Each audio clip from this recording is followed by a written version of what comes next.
The Gospel according to John chapter 20, verses 16 to 31.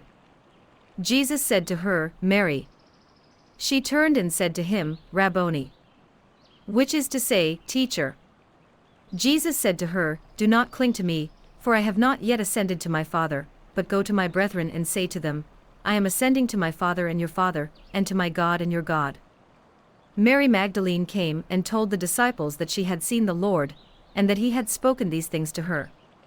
Then, the same day at evening, being the first day of the week, when the doors were shut where the disciples were assembled, for fear of the Jews, Jesus came, and stood in the midst, and said to them, Peace be with you.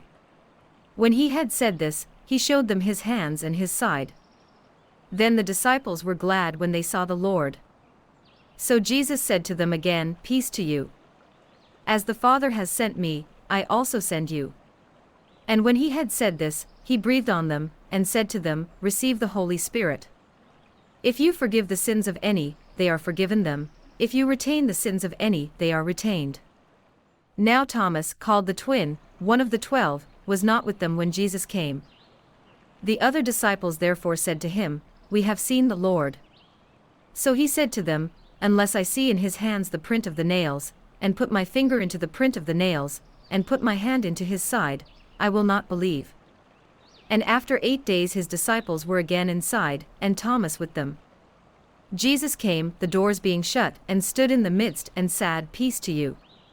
Then he said to Thomas, Reach your finger here, and look at my hands, and reach your hand here, and put it into my side. Do not be unbelieving but believing. And Thomas answered and said to him, My Lord and my God. Jesus said to him, Thomas, because you have seen me, you have believed.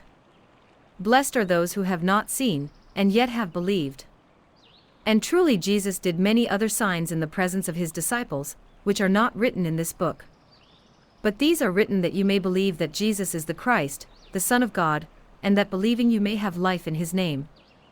The Gospel according to John chapter 20, verses 16 to 31.